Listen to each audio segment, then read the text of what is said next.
Ils ont 11 400 euros de dette. Et pourtant, ils ont seulement 2 000 euros d'entrée par mois. 11 400 euros de dette. Chaque jour, on parle de l'unité des finances. Vous avez l'impression qu'on prêche au désert. Mais en réalité, quand vous prêtez un peu une oreille attentive, vous vous rendez compte qu'attention, si on continue exactement dans ce que nous sommes en train de faire, on va tout droit au mur. Ce couple a vu une vidéo qu'on avait faite ici sur les dettes. Je crois que c'est Barcé. Avec mention. Je crois qu'on parlait de 25 000 euros, c'est ça. Oui, on parlait d'un couple qui avait des dettes de 25 000 euros. Et par rapport à cette stratégie, ils se sont dit, si on pouvait également étudier leur cas. À vous, on tient d'abord demander pardon, parce que c'est un message, on a vu ce message, on se rend compte que vous avez envoyé aussi le message depuis fort longtemps. Vraiment, on fait l'effort, on fait autant qu'on peut pour essayer de répondre un peu à tout le monde. En tout cas, on va voir ce cas tout de suite. Il s'agit d'un couple. Ils sont mariés. Monsieur a 2 000 euros. Madame n'a rien. Ils ont 2 enfants.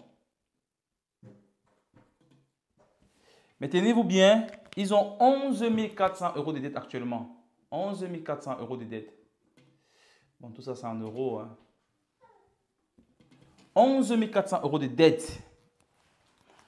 Ils veulent pratiquer l'unité des finances. Jusque-là, il faut un peu l'effort du moins, de faire à peu près l'unité des finances. Mais, d'après ce que la dame dit, c'est le monsieur qui gère tout. C'est le monsieur qui gère tout. Il essaie un peu de faire. Du moins, ils ont opté, pour le moment, elle est à la maison parce qu'ils se sont dit, bon, avec les enfants qui sont un peu à bas âge, il serait mieux que peut-être maman reste à la maison et il s'en occupe un peu plus. Donc, du coup, elle est à la maison. Madame est à la maison et elle s'occupe des 2 enfants. Ils ont 2 000 euros d'entrée. Et bon, c'est vrai que là, on va aller sur le pourcentage. Ils n'ont uniquement 2 000 euros. C'est vrai qu'on n'a pas demandé s'ils ont l'allocation familiale ou quoi que ce soit. Allons sur le cas qu'ils ont 2 000 euros d'entrée. Première des choses qu'on va vous demander de faire, vous êtes un couple marié.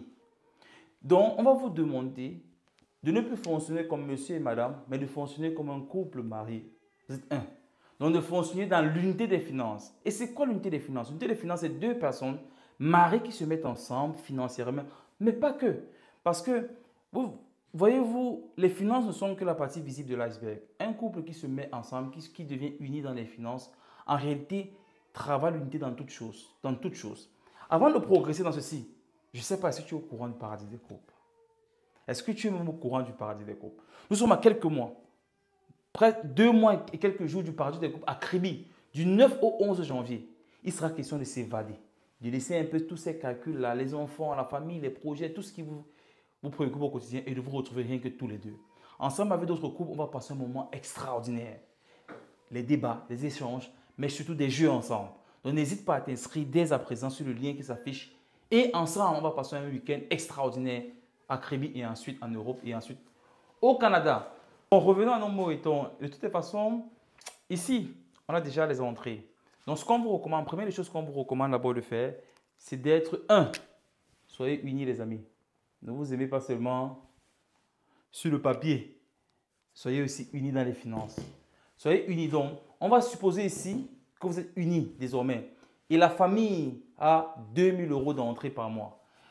Vos charges, Baxé. Avec mention. Ils nous ont dit que le loyer, c'est combien? Ils nous ont dit que le loyer s'élevait à 1 000 euros, mais ils avaient 400 euros de subvention. Donc, ils payent 600 euros.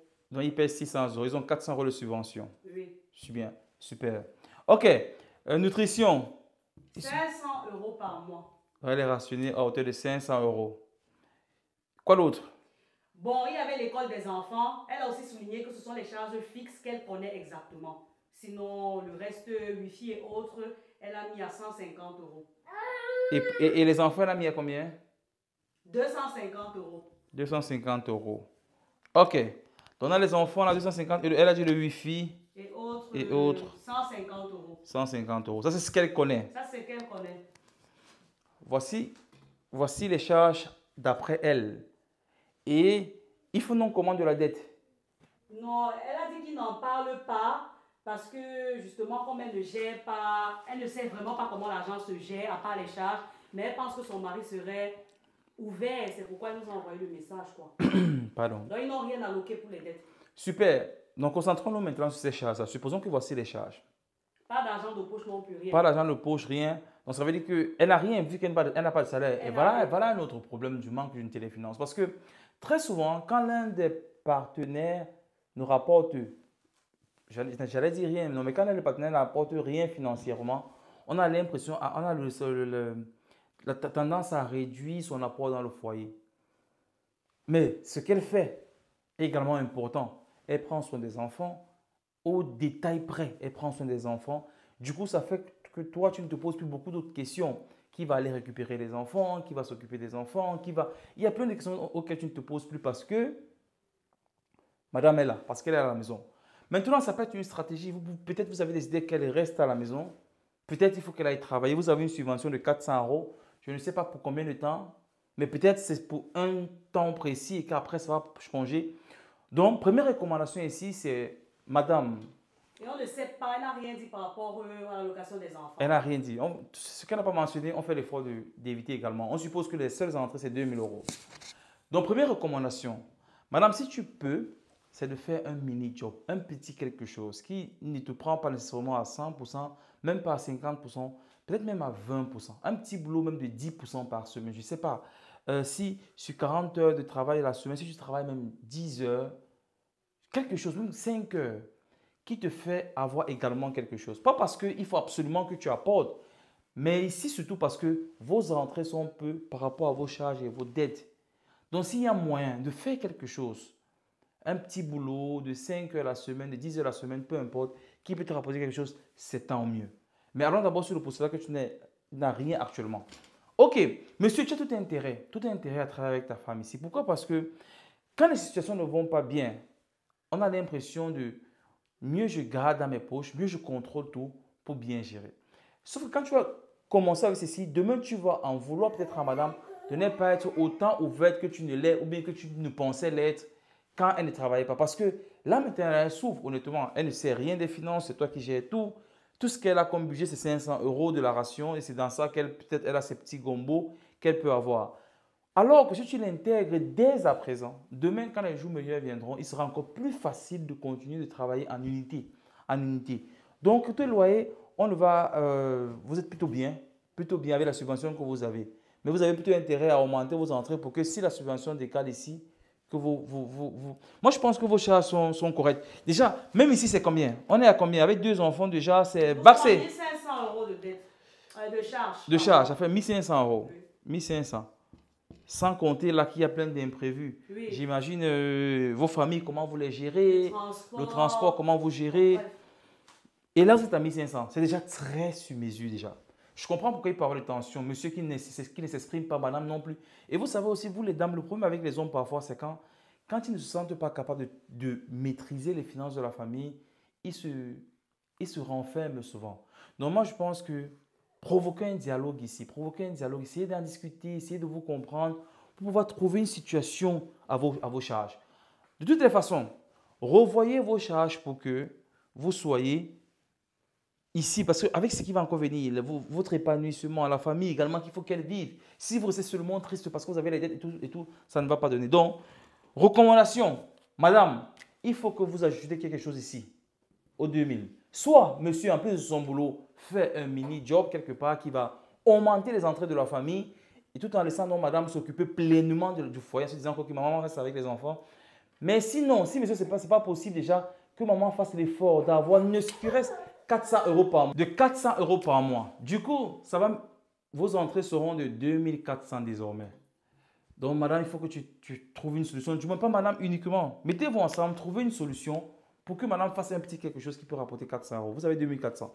Maintenant, dans vos charges, vous devez être très transparent ici pour vous aider à décaler. Parce que très souvent, dans ce genre de situation, vous avez l'impression d'être sur les derniers de la classe. Mais tenez-vous tranquille. Si vous vous mettez ensemble, vous commencez dès aujourd'hui à être très ordonné. Au bout d'1 an seulement, vous allez vous rendre compte que vous avez décanté tellement de choses. Non seulement dans votre vie financière, mais également dans vos liens, dans ce que vous dégagez l'un avec l'autre. Ok, là maintenant vous avez mis 500 euros de charges ici. Là maintenant, vu qu'il faut être très transparent dans tout ce qui se passe dans la famille, mettons donc toutes les charges. Supposons ici que par mois, vous soutenez vos familles, restez au pays ou bien restez au village, je ne sais pas, tout ce que vous voulez, à hauteur de 50 euros par famille. La situation n'est pas encore très claire, très stable. Ça va aller. Quand ça viendra, vous allez aider davantage. Donc, famille. On va aller sur famille ici. Famille. 100 € pour les deux familles. Donc 50 € par famille, donc 100 € pour les deux familles. Donc on va dire 100 € pour les deux familles, donc 50 € par famille, par mois. Notez ici également qu'il n'est pas nécessairement important de donner, de tous les mois envoyer les 50 €. Parfois, il est mieux de l'épargner tous les mois, d'avoir quand même ce budget prévu et de l'épargner tous les mois. Maintenant, peut-être vous pouvez décider de l'envoyer tous les 3 mois, tous les 4 mois, mais au moins vous les avez épargnés jusque-là. Et quand un problème surgit, vous pouvez réagir ou bien réagir lorsque vous avez prévu. Ça fait 100 €, 50 € par famille, 100 € pour vous deux. Maintenant, il faut prévoir un argent de poche. Il faut que chacun ait quelque chose qui puisse tenir le mois avec. Supposons 100 € par personne. 100. Oui. Ça fait 200 €.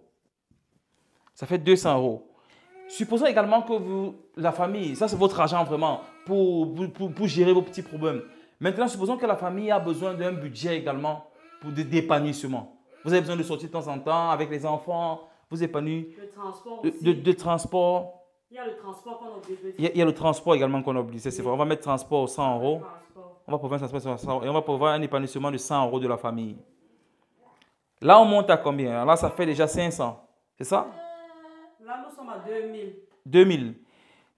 Au niveau du transport, tu ne trouves pas que c'est un peu trop net, M. Tchomba? 100 €. Oui. On augmente? Bon, je pense qu'on pouvait partir du principe que, puisque la femme et l'homme doivent se déplacer séparément. Oui. On pouvait partir du principe que la femme peut avoir un ticket de transport. Oui. Parce que ce n'est pas encore ça. Exactement. Et s'il y a une voiture de famille, donc on pouvait partir même sur 150. Ok, allons sur 150 €. Oui. 150 €. Donc, exactement. On à 2050. 2050 €. Donc là, on a transport, on a famille, on a loisirs. On a loisirs. On a argent de poche. Argent de poche. En haut, argent de poche, ouais. transport et loisirs. Et loisirs. Nous sommes à 2050 €. Nous sommes à 2050 €. Mais ce qu'il va également falloir faire ici, c'est d'avoir une petite enveloppe d'épargne pour vous à la maison. Vous êtes quand même une famille, vous avez des enfants. Il peut surgir des choses à tout moment. Il est également important de commencer à penser à l'avenir. Donc, il faut toujours, même si vous avez des dettes, penser à une petite enveloppe d'épargne que vous avez.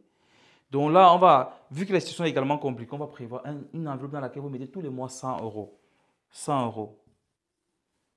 Enveloppe. Donc là, nous sommes à 2150 €, c'est ça? Oui, exactement. 2150 €. Donc, il vous reste 350 €. 250. 250, pardon. 250 € par mois. Et avec les 250 €, vous attaquez votre dette. Vous avez votre enveloppe de 100 € tous les mois. Vous gardez. Vous n'en faites rien. Vous attaquez vos dettes à hauteur de 250 €. Ça fait par an. Au bout d'un an seulement, vous avez déjà attaqué 3000 €. Bah, c'est correct? Au bout d'un an, oui, c'est 3000 € correct. 3000 € sur les 11 400. Vous voyez que là, vous avez augmenté. Sauf qu'après un an, qu'est-ce qui se passe ici? C'est que forcément, les enfants ont un peu plus grandi. Il n'y a peut-être plus la pression des enfants. Peut-être madame peut recommencer effectivement le travail. Et là, ça augmente vos entrées. Et il faut préciser, M. Tchomba, qu'on n'a même pas parlé d'allocation des enfants, que je pense qu'il y en a. Exactement. Il y a également l'allocation des enfants qui est possible d'avoir ici. Si vous avez l'allocation, il est important de l'inclure pour pouvoir avoir une visibilité claire sur vos finances. Établissez vos finances et vous verrez que vous n'êtes pas les derniers de la classe. Vous savez, le problème avec les dettes, ce n'est pas d'avoir les dettes, mais ce n'est pas avoir. Le problème, ce n'est pas d'avoir la dette. Le problème, c'est d'avoir aucune politique de remboursement. Si vous n'avez aucune politique pour rembourser, tous les mois sera un fardeau énorme pour vous et votre famille. Donc, il y a une politique de remboursement où tous les mois, vous savez déjà que tous les mois, on attaque votre dette 250 €, au point où même si celui à qui vous devez vous connaît la porte, à quelle heure vous allez lui dire à la fin du mois, t'inquiète, 250 € arrive. Le plus important, c'est d'être régulier dans le remboursement et ensuite attaquer ce qu'il faut faire. Le plus également, n'ayez pas de folie de grandeur. Parce que vous allez peut-être me dire ici que 100 € d'argent de poche est peut-être peu. Vous avez peut-être envie de vous acheter plus de choses que ce que vous n'avez actuellement, mais vous avez très peu d'entrées. Quand les entrées vont augmenter, vous allez également augmenter peut-être augmenter également un peu l'argent de poche. Mais là, il faut mettre la priorité, les amis, c'est cette enveloppe-ci. Quand vous commencez à avoir un peu plus d'entrées, augmentez également cette enveloppe. Augmentez cette enveloppe, vous avez des enfants, vous en avez 2. Donc, augmentez cette enveloppe pour pouvoir prévoir, parce que les enfants, quand ils sont petits, croyez-moi, ce n'est rien comparé à ce qui vous attend quand ils vont grandir. Donc, prévoyez beaucoup plus quelque chose pour les enfants et soyez plus unis. Mais quand vous aurez fait ceci, les amis, vous serez vous allez vous comprendre, vous allez avoir moins de tension parce que vous avez tenu compte de vos familles respectives. On oublie la famille de personne. On néglige les émotions de personne. On tient compte des frustrations de tout un chacun. Et à la fin du mois, on met tout sur la table et on en débat. C'est ça l'unité des finances. Deux personnes qui se mettent ensemble, un couple marié qui a voulu travailler en profondeur. Je sais également que ce n'est pas facile d'en arriver là. C'est également pour ça que nous avons prévu le paradis des couples, les amis. Parce qu'au paradis des couples, ce qu'on va également faire, c'est de travailler le dialogue, l'envie de communiquer ensemble. Les couples vont se parler, vous allez vous parler. Parce qu'en dehors de jouer ensemble comme on va le faire, parce qu'on va beaucoup jouer également ensemble, on va beaucoup se détendre, mais on va surtout travailler sur le dialogue l'un avec l'autre, les yeux dans les yeux. Et là, on sera obligé de se parler, se dire ce que l'on ressent, c'est quoi nos frustrations, c'est quoi ma frustration, c'est quoi ta frustration. Et comment est-ce qu'on voit notre famille dans l'avenir? On va en parler. Donc, n'hésitez vraiment pas à vous inscrire.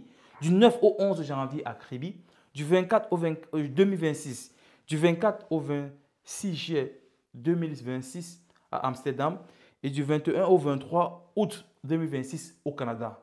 Inscrivez-vous massivement, les amis, sur letchomba.com et vous avez toutes les informations dont vous avez besoin. Si vous avez besoin de plus d'informations, n'hésitez pas à nous envoyer un message et on sera avec vous. Baxé! Avec mention. À très bientôt, les amis, pour la prochaine vidéo. N'oubliez pas de partager, de liker et de vous abonner. Ciao, ciao. Ciao, ciao.